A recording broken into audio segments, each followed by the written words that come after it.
It's a Minefield is an audio exploration produced by us, people who ride the waves of mental and emotional distress. Our expertise comes from our lived experience, and these are the stories you'll hear, along with those who are on the journey with us. The roller coaster of mental health can be lonely and overwhelming, but we're all in this together and would love for you to join us.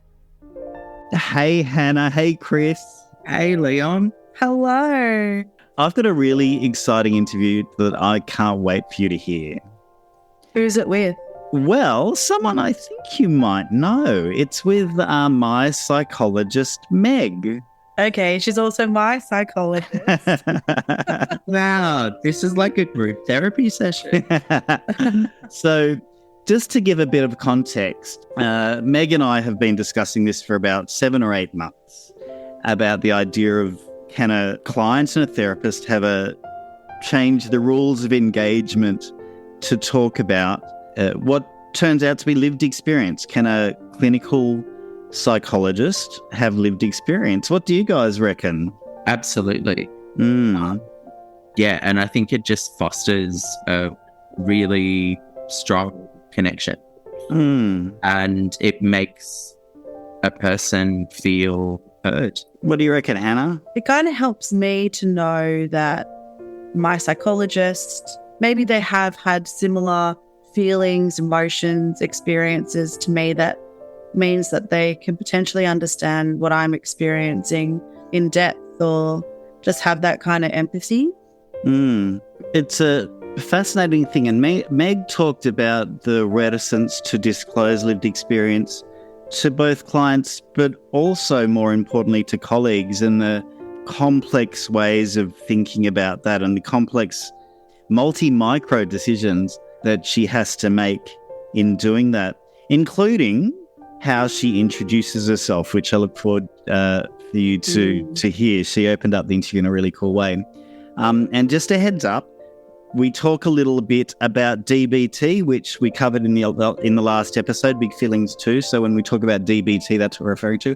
And we talk about Rogerian analysis, and that's based on Carl Rogers. He was a US psychologist, and he was quite groundbreaking in the way he treated people and believed that authenticity and what he called unconditional positive regard were absolutely key. Well, I think this is going to be one of our best episodes, yeah? I reckon. Righto, strap yourselves in. Enjoy. Okay, so it's very interesting that I actually had a really sleepless night last night. And the little homunculus of self-doubt sitting on my shoulder saying, you're not particularly intelligent, you're not particularly insightful, and you're not really a very good psychologist. So who do you think you are doing this? What an amazing place to start. Can you tell me where you think that came from this morning? Well, I think in preparing for this, I've been looking at what I think are a lot of the factors that get in the way of self-disclosure for mental health professionals, shame being one of them. And I think that stirred that in me as well, to be honest with myself. So fascinating. Now, before we go on, I do want to say, as that flowed on from that and flowed on from my thinking about shame and the whole thing that goes with that is we did talk about me using a pseudonym. yes. And I thought, you know what, that's just colluding with the whole problem. So I don't want to use a pseudonym. I'll just be me. I'll just be Meg. Okay. And I want to disclose too, you're my psychologist. And the reason I thought I want to share that is because I wanted to model together the fact that, you know, we can have a sort of different relationship outside this this is a journalistic relationship, I guess, and a dialogue. What made you decide to do this interview?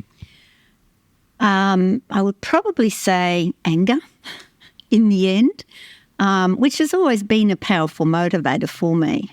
And I think the whole reason I got into being a psychologist was actually anger and outrage at the way I was treated when I was depressed. And I think I've told you this story of on the way out of hospital, a nurse handing me a plastic bag saying, "You are going to be on all this medication for the rest of your life."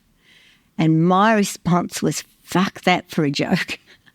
And it was the best thing that ever happened because it made me angry. And it stimulated me to go, okay, what do I need to do? I need to find a good psychiatrist. I need to get off all the medication. Then I need to go out there and be the change I want to see. That's pretty inspirational. I'm going to admit, in our first session, now you didn't disclose lived experience at all to me for at least 6 months, and you've been quite sort of general about that. I knew from the first session. And that's actually fascinating. And that is one of the things I actually wanted to talk to about self-disclosure, because I think as a professional, self-disclosure is a very tricky area because there are pros and cons and there are risks to it. The risks are if it's therapist initiated, it can hijack the session. It can make the client feel like they have to somehow take care of you. It could undermine their sense of you being able to help them, or that can also be our fear. So it's very tricky. What I have found almost universally when self-disclosure has become part of the sessions is the client's out of me. The client has actually said to me, "You know too much about what you're talking about. You sound like you've actually been there."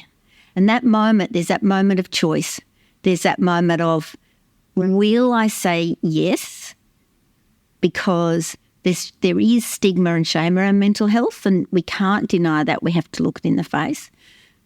Will I say yes because of that? Will I say yes or no because I think it will undermine the client's belief in me as a therapist? I always say yes. And why is that?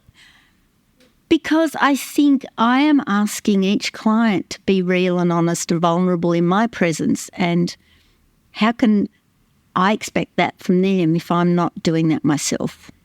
The time I knew, as I said from the first session, is I talked about some things relating to suicidality and being in the darkness. And you talked about, or you were responding, and we've always been in dialogue. And I knew that someone without lived experience could not have the insight you had. So you never actively disclosed. But I knew there's a lot of famous psychologists, Marsha Linehan, Albert Ellis, Carl Jung, who have disclosed, or we know that they've got lived experience. For an Australian psychologist, clinical psychologist or psychiatrist today, what could be the consequences? Okay, before I actually answer that directly, I'll talk about Marsha Linehan. Marsha actually was 68 when she disclosed that at the age of 17 or 18 she had had mental health issues. And she disclosed in a session with a client, and the client looked at her arms and said, "You've got self-harm marks on your arms." And the client said, "Have you had that issue?" And Marsha said, what she said was her stock answer, "You mean, have I suffered?" And the client looked her in the face and said, "No, Marsha, I mean like us, one of us. Because if you were, that would give us so much hope." And at the age of 68, she decided to disclose. God, I totally relate to that. I've seen many psychologists, and because I know your parts of your story, I know you've got lived experience, because when you say to me, you can recover, I believe it. I believe it because of your lived experience. Now, I don't know details about your lived experience, but I know that you've been to hospital, for example, and I believe it. So it gives me a huge amount of hope. And frankly, look, as has happened in my life, we've seen me change. We've seen me change dramatically. So, yeah, going back to that, what could be the consequences of a clinical psychologist, psychiatrist disclosing either to clients or to colleagues? Yeah, and I think they're two very separate issues. And I think when we're looking at it with colleagues, if we go back to the fact that feelings control most of our lives, the two feelings that come up for everybody in that situation are shame and fear. And the shame is a flow on from the stigma that we still have in general society about mental health. And it's worse for clinicians though, because for clinicians the shame involves, will I then be regarded as someone who's got no right to be working in this field? Will I be regarded as someone who is fatally and forever flawed? And if you think about my experience coming out of hospital, I was being told, you are fatally and forever flawed. Therefore, that's a label you walk away with. And so I think for professionals, the shame of being labelled that is greater in some ways even, because we in our professional lives come up against both our clients' experience of stigma, and when we're advocating for our clients, we come up against other mental health professional stigma. Sadly, it is there. Do you have any stories about yourself or someone else who has disclosed or has had struggles around disclosing lived experience and what consequences they've had? Well, experiences that I've had in advocating on behalf of clients is the first thing I'll talk about. I remember ringing up an acute care team, and I had a client who was acutely suicidal, needed some monitoring I couldn't give them in a 24-hour kind of space. And I rang up a mental health care team. All they said was that the person had suicidal ideation and needed some monitoring. And then the person asked me questions about this client and like what's this, sex of the client and all kinds of other stuff. And I'm thinking, this is all irrelevant. Let's just go there. And then the clinician said to me, well, they sound borderline and there's no point. We just don't have enough space to do that.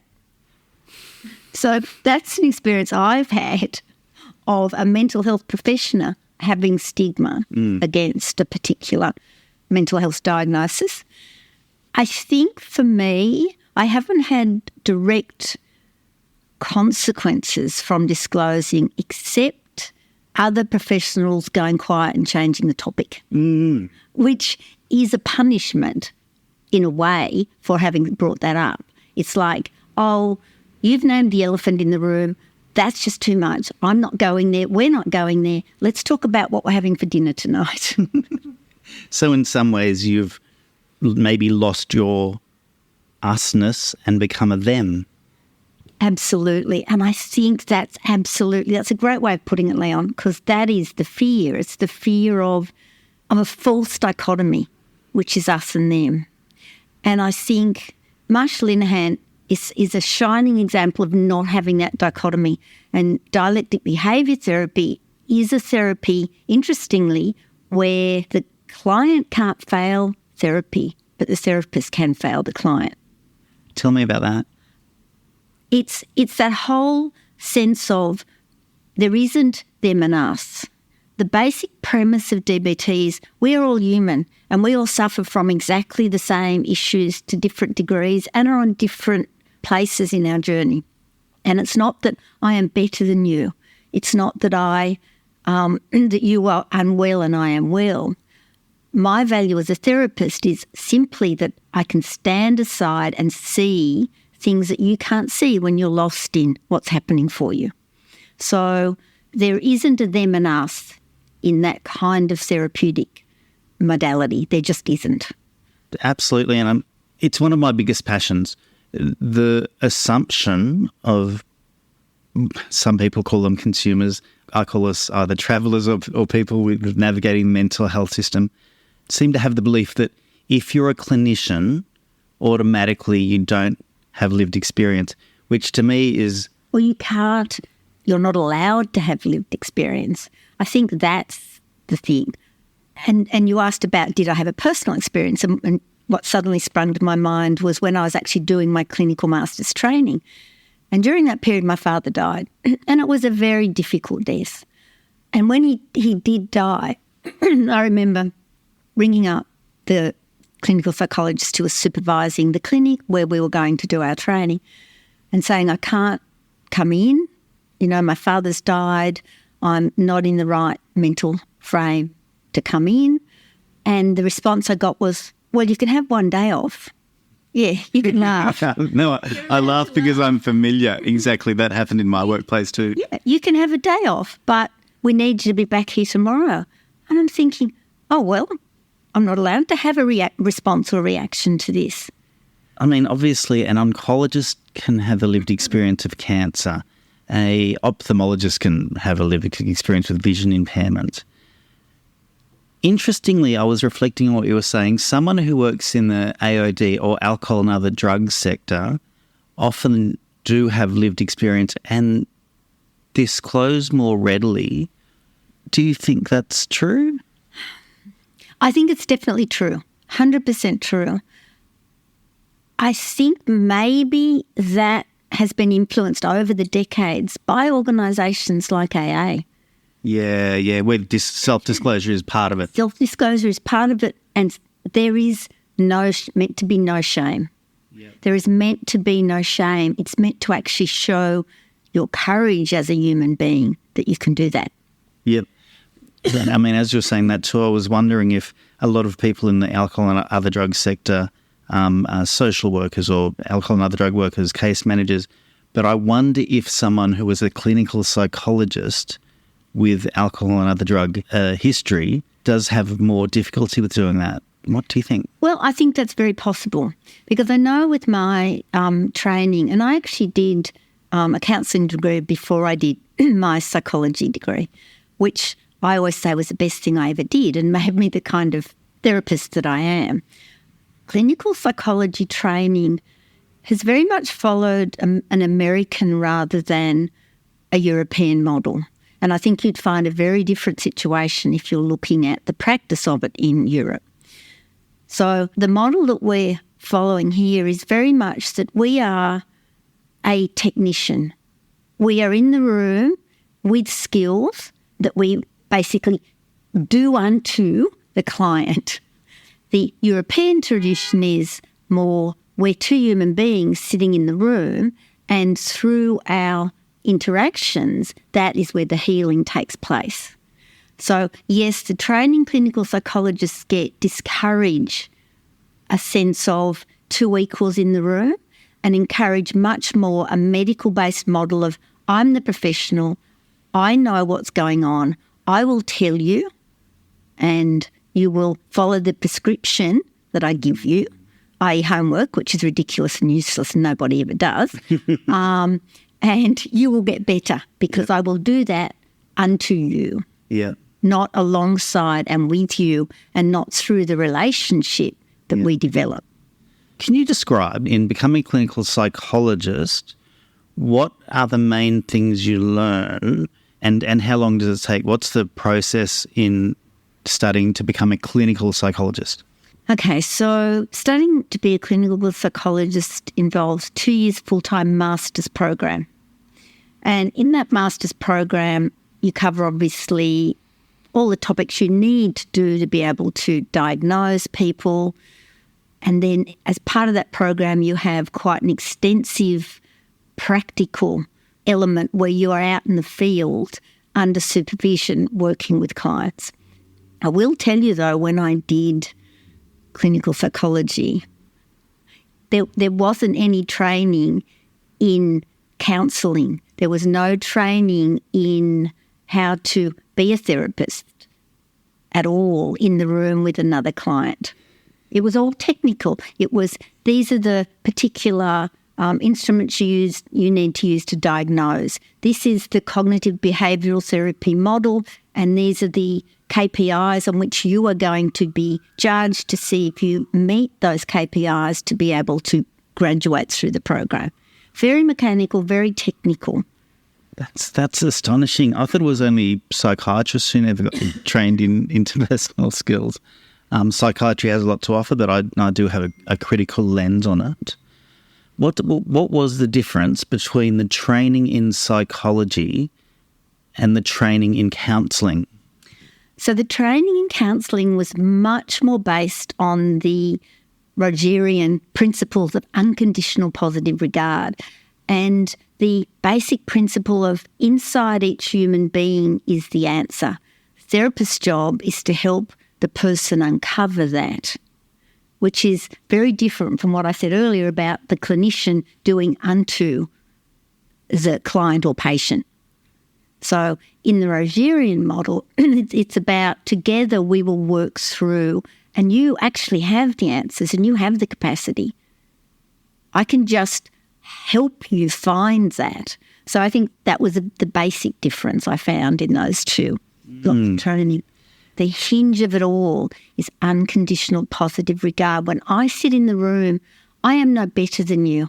I am no different than you. As I said earlier, I'm in a different place in my journey, but I'm just another human being with exactly the same frailties, fears, feelings that each of us have.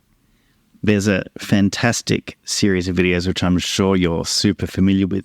In the 1960s, I believe, they got three of the most renowned psychologists in the world to interview, and I invite you, the listener, to have a look at YouTube. And they were invited to interview a lady called Gloria. Now, Gloria was very open, and she had some issues that were understandable, that weren't sort of, I guess you'd say, acute enough to require urgent needs. And she was interviewed for an hour by Albert Ellis, Fritz Perls, and Carl Rogers.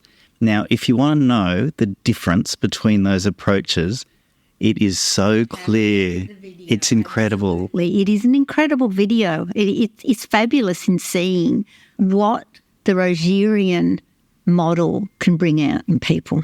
Absolutely. And I always remember him just sitting forward, and you could see that he had positive regard for Gloria. It's so beautiful. Are you in therapy? Do you see a psychologist, or what's the process or the system for which you keep your well-being or practice in check?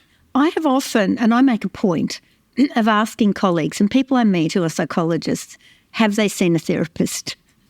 What's the response usually? Less than 10%. Really? And if you consider there's over 40%, the Bureau of Statistics will say over 40% of Australians at some time in their life will have encountered a mental health issue. A surprisingly small amount of psychologists have seen a therapist or are prepared to admit they've seen a therapist. Self-care is something that is used as like a slap across the face to psychologists. Oh, you're not taking self-care. Oh, you should be self-care. You should do this. You will suffer burnout. So it's often pushed as sometimes we can't have normal stressful responses because we're told, oh no, you're not taking enough self-care. It's burnout. When it isn't, when it's just a normal stressful response to something in the environment. So what do? Garden. Yes, I know of your gardening. Yeah, that's awesome. So mine is seeing you and painting and sobriety and taking care of my body, I guess. Are there any issues that people come in with that are outside of, I guess, your boundaries, or are there any issues that you don't go to or would prefer to refer on? I think every psychologist needs to have, one, an awareness of where their strength lies in terms of we can't be across every single mental health issue and be an expert in which one. So I think we do need to know where we do well and where we don't, where we know things. So for me, something like I've never delved a lot with eating disorders. So if someone comes to me with an eating disorder, I will actually usually say, I'm probably not the best person for you because I'm not up to date in terms of continued professional development in the area of treatment for that. And there's someone else will probably be much better and I will help refer them on. In terms of issues of human suffering like sexuality or shame or anything like that. No, there's nothing that I wouldn't feel capable of a person disclosing to me and me actually feeling unconditional positive regard towards them. So it's mainly only technical things where my professional development expertise is not that. Does that make sense? Absolutely. So it sounds like you're saying that the boundaries that you sort of set due to lack of professional expertise rather than personal things. Yeah. And the other thing you said, which I really resonate with, and we've enacted in therapy, is suffering is suffering. Distress is distress. I know you and I are sort of on the same page around diagnoses and the foibles of the diagnosis. Pitfalls of diagnosis. The pitfalls. And as a psychologist, I remember before seeing we chatted over the phone for a good half hour or so. Not many psychologists do that. They charge you and you got to turn up and they charge you. You're going to be any good for the person. Like, it's an important thing before I actually charge you money to find out. I don't care what anybody says. Stigma about mental health is alive to every level and every echelon of society. And if you do disclose, you will run into it. And you need to feel you have the strength to work with that, which is also partly why at the beginning of this session I decided not to use a pseudonym, because I thought I can deal with that. I actually, through the decades of my life that I've had, developed enough strength in self to be able to go, that won't diminish me. But that's a very long, hard and difficult journey to reach that place. And the one thing I would ask of mental health professionals is every time a client comes into our rooms, we are asking of them to have courage to walk through the shame, to have courage to walk through the fear so that we can help them. We need to model that courage, and often we don't. You are a fabulous psychologist. You've changed my life. So just to let you know that. Thank you, Leon. I do really appreciate it. It's why I do what I do. It is. Thanks for tuning in. It's a Minefield is produced by Chris Jager Hannah Achilles. And Leon Fernandes. Audio by Lockie Hilda. We're kindly supported by the Mental Health Commission of New South Wales. You can reach out to us at iamf.org.au. And remember, we're all in this together.